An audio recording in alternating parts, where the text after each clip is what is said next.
The evil kingdom gains its power by lies. It holds its power by lies, by suppressing the truth. What the evil kingdom fears most is truth. Truth. The kingdom of darkness, the evil kingdom, has a ruler. Turn to John chapter 8. I'm being foundational here. John chapter 8. Jesus said to religious Jews who had rejected God, John 8:44, "You are of your father the devil, and you want to do the desires of your father. He was a murderer from the beginning and does not stand in the truth because there is no truth in him. Whenever he speaks the lie, he speaks from his own nature, for he is a liar and the father of lies. But because I speak the truth, you do not believe me." Verse 47, "He who is of God hears the words of God. For this reason you do not hear them, because you're not of God." If you're in the evil kingdom, the kingdom of darkness, Satan, the archetypal liar, propagates lies through that kingdom, and that's really all you can believe, because you have no capacity to believe the truth. So what threatens the kingdom of lies is truth. The liar's history is pretty well known.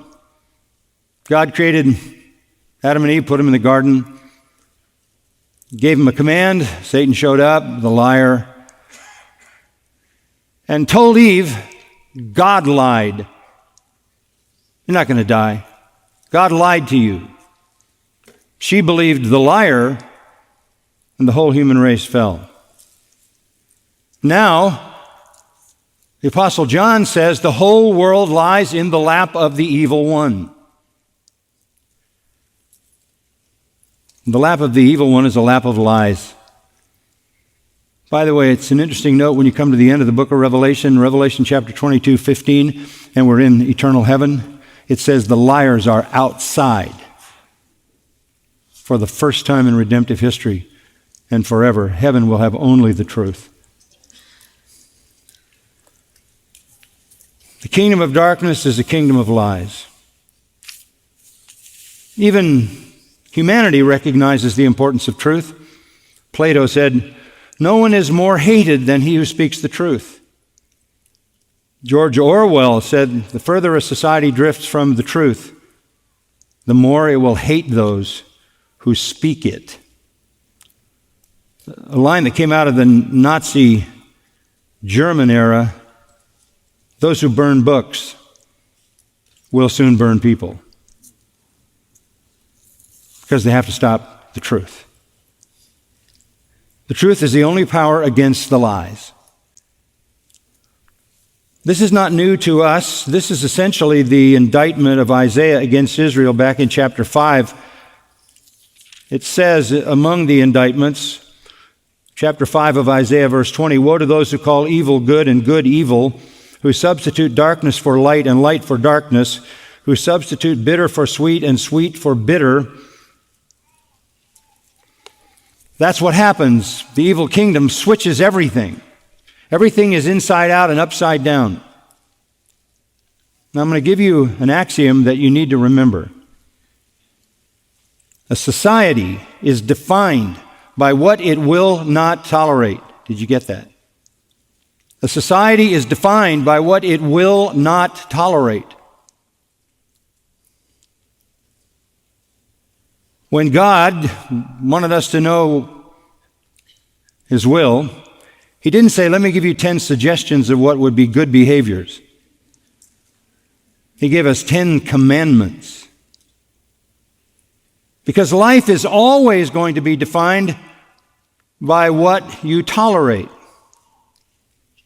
In the past, even in our country, there was a traditional Judeo-Christian, biblical, conventional morality. And there were laws against certain kinds of behaviors.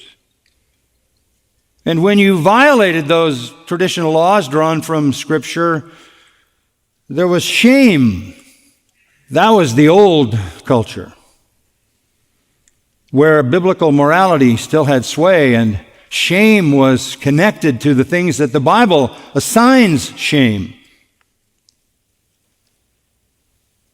And that culture and the cultures that followed, adultery was scorned, fornication was looked down on, homosexuality was hardly talked about, lesbianism was rare because women have a natural instinct to bear children with a husband.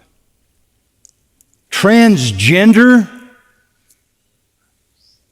beyond imagination. These kinds of things were virtually unacceptable and unimaginable. Then came the rejection of God. Then came the rejection of Scripture. And so the transcendent, sacred authority, whose law was a standard for everyone, gave rise to what Carl Trueman calls the modern self, where sovereignty goes from an external sacred standard of God to the individual. And now we have self-styled sovereignty. Everybody's a sovereign over his own life and can declare himself to be anything he wants to be. God was rejected, the Bible was rejected, and with it, biblical morality. Everything goes to individualism. As a result, what our society will not tolerate is exactly the opposite of what it would not tolerate in the past.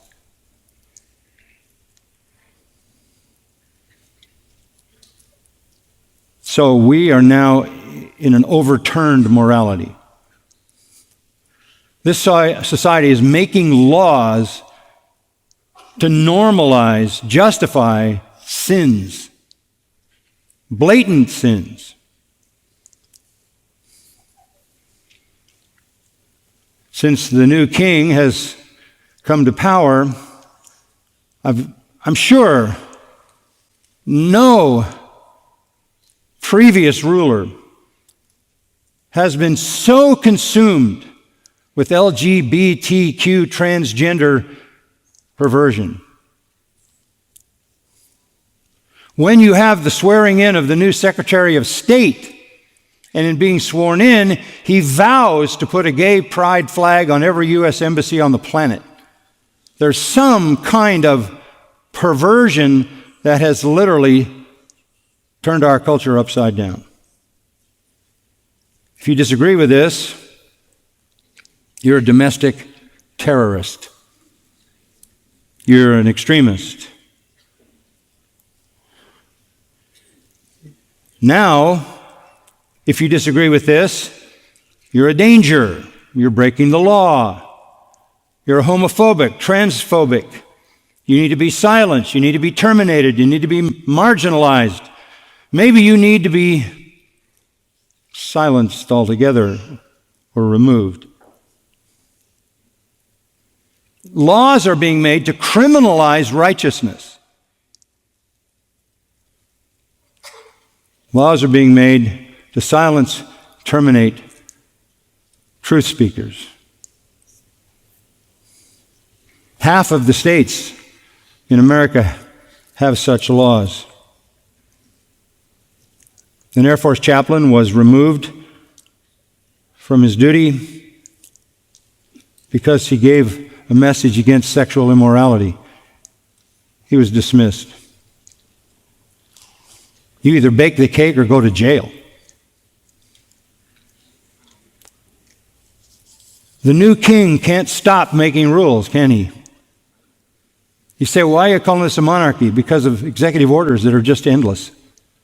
That's unilateral rule. The king and the kingdom of lies will not tolerate the truth. To speak the truth is the greatest threat. They define it as hate speech, personal animus, and now, as I said, domestic terrorism. And to sort of create theater about that, they put fences around the Capitol building and 30,000 troops, as if we are such a frightening enemy. But they need to arm Washington to defend themselves. There can be no civil liberties for those who tell the truth. There can be no freedom of speech for those who tell the truth, because they invade safe spaces. They trigger people. So the king and his lying agents must demonize the truth tellers. And then they need to demonize the past. They need to kill history.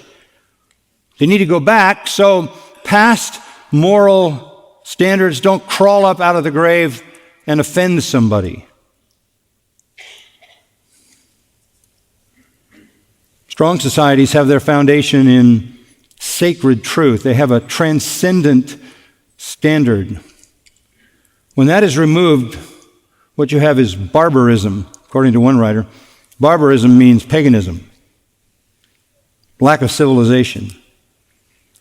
So the trend here is exactly what Romans 1 said. It's ungodliness and unrighteousness, godless paganism, hating God, hating Christ, hating the Scripture, hating the true church, and fearing the truth.